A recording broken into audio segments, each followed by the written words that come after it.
I think I've proven my innocence. I think most people in the world, in the whole world, can see that. I'm Erin Moriarty. I've been following the case of Ryan Ferguson since 2005, when he went on trial for the murder of newspaper sports editor Kent Heithold. You are, as you stand here, an innocent man. I'm an innocent man, and I hope the whole world can see it now. Hi, everyone. You may remember this case that we started reporting on in 2005. It involved a young man by the name of Ryan Ferguson, who was wrongfully convicted of murder. He spent a decade in prison until he was released. These are exactly the kinds of stories that we thrive on at 48 Hours. And we were honored that we brought national attention to his case, first by covering the trial and then staying on it until we could watch him walk out of prison. Now, I've kept up with Ryan, and he'll tell you that over the years, but I never expected this latest chapter of his life, competing on The Amazing Race.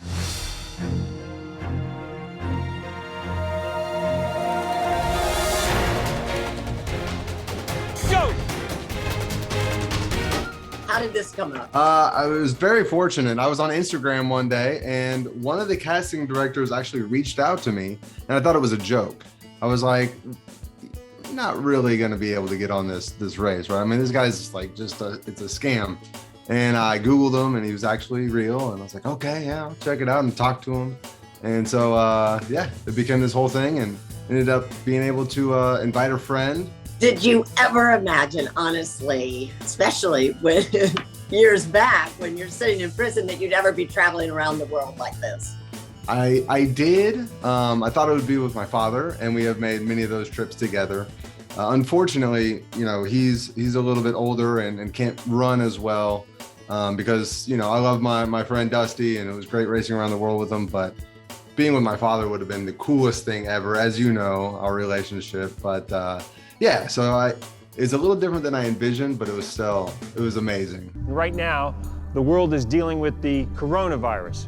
And in order to keep you safe, we believe the best choice for all of us is to suspend the race. This was also a historic season because you started before the pandemic, and then all of a sudden they had to stop production. Were you surprised, and what was that like? We were very surprised. You know, when the pandemic started, people probably forget what they were thinking at that time, but I thought, okay, this will be over in a month, you know? And little did we know that a month later, 2 months later, the whole world would be shut down. So, you know, we were kind of surprised we were racing, but we weren't that surprised that it stopped. We were surprised that it stopped for 19 months. I mean, I studied a lot. I got my pilot license. I worked out a lot. Wow. Yeah, so I mean, I took full advantage of those months because I knew that I couldn't just be upset with being locked in and the whole world being shut down. I just had to take advantage of the opportunity to do something positive for my life, and so that I think that helped when I came back on the race. What's been happening with you guys since the last time I saw you? Things for me haven't changed a whole lot. You know, I'm used to being locked down. I just transitioned straight back into prison life.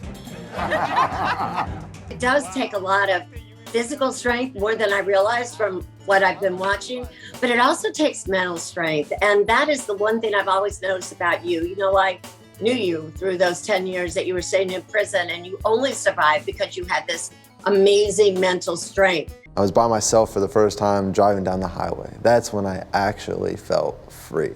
Ryan Ferguson spent nearly a decade trapped inside this Missouri state prison. Has that given you a bit of an edge in this? I think it helps a lot. It's tough, you know, and you see, especially in the earlier episodes, how people have a difficult time communicating with one another. It's very stressful, you know, you're competing.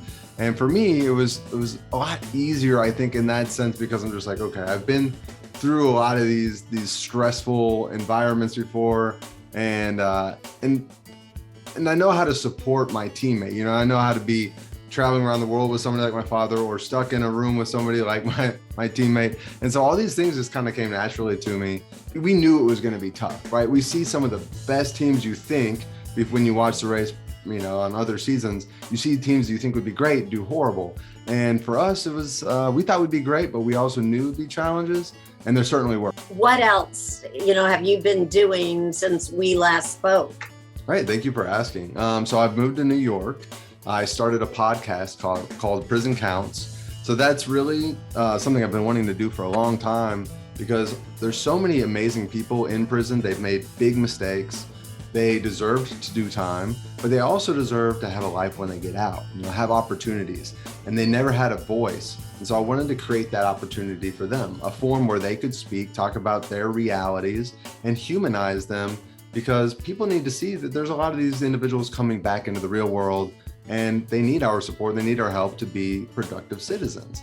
And I've also started my real estate career here in Manhattan. Erin, if you need to move, let me know. But I work for Next Step Realty. It's an amazing luxury boutique relocation firm. So really, really excited about that. Having a lot of fun working in the city. I love it. What do you want people to take away from The Amazing Race? What do you think is the most important and the best part of it? I think, to me, the most important and best part is just growth as a person and growth in friendships and relationships.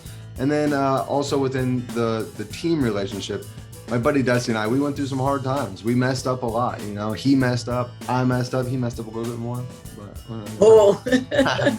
But the thing is, we never got upset with one another. We just knew, okay, we're human beings. We're gonna make mistakes. Let's support each other and work through that so we can continue on in this thing. If you break down and you give up, it relates to life, and you got to keep going no matter what the challenge is. So it's great to see you. It is great to follow your journey on The Amazing Race and to follow your journey through the next chapters of this very interesting life. Thanks so much, Ryan. Absolutely. Thank you, Erin. Good to see you.